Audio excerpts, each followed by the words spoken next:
బాబు గారికి సంబంధించి ఎప్పుడూ జనంలో ఉండాలని కోరుకుంటాడు ఆయన. రాజకీయమే చేస్తాడు, రాజకీయమే తింటాడు. ప్రజలతో విపరీతమైన ప్రజల్లో ఉండటం ఇష్టం ఆయనకి. అది ఫ్రమ్ ద బిగినింగ్ చూస్తాం మనం. రాష్ట్ర రాజకీయాల్లో చంద్రబాబు సరికొత్త శకం సృష్టించారు. నేదురుమల్లి జనార్దన్ రెడ్డి నాతో చెప్పినటువంటి మాట, ఒక ఇంటర్వ్యూ తర్వాతన ఆయన ఎంపీగా వైజాగ్కి చేసేవారు కదా, నేను అప్పుడు వైజాగ్లో TV9కి బ్యూరో హెడ్గా ఉన్నాను అక్కడ. ఆ టైంలో ఆయనకి నక్సలైట్లు మందు పాత్ర పెట్టారు. ఇది నెల్లూరు జిల్లాలో జరిగింది ఇన్సిడెంట్. ఆ తర్వాత అక్కడ ఆయనకి ఏం కాలేదు, తప్పించుకునేసి వచ్చారనమాట. అక్కడ కాకుండా డైరెక్ట్గా విశాఖకు వచ్చేసారు ఎంపీగా.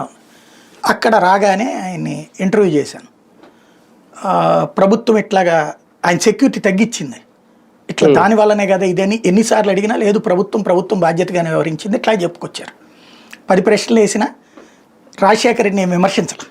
ఆయన నేను రాజశేఖర రెడ్డి కదా ఇప్పుడు సీఎం, అదేంటి మీకు సెక్యూరిటీ తీయడం ఏంటి, ఇట్లాంటి పరిస్థితి రావడం ఏంటి, ప్రభుత్వం ఎట్లా ఆలోచిస్తుంది, ఇవన్నీ అడిగాను పాయింట్లు. అయితే ఎక్కడా కూడా ఆయన చాలా జాగ్రత్తగా బ్యాలెన్స్డ్గా అది రాజశేఖర్ని ఏ మొక్క అనకుండా ఆగిపోయారు. ఇంటర్వ్యూ ఇచ్చారు. సరే అది పంపించేసాక కెమెరామెన్ అప్ చేసేయమన్నాక అప్పుడు బయటకు వస్తుంటే ఒక నిమిషం కూర్చో సాయి అన్నారు. కూర్చున్న తర్వాత అందరినీ బయటికి పోమని చెప్పి, నువ్వు అడుగుతున్న ఉద్దేశం ఏంటో నాకు అర్థమైంది, కానీ నిజం చెప్పాలి నేను కెమెరా ముందు ఆ మొక్క మాట్లాడలేను, నేను ఒక ముఖ్యమంత్రిగా చేసిన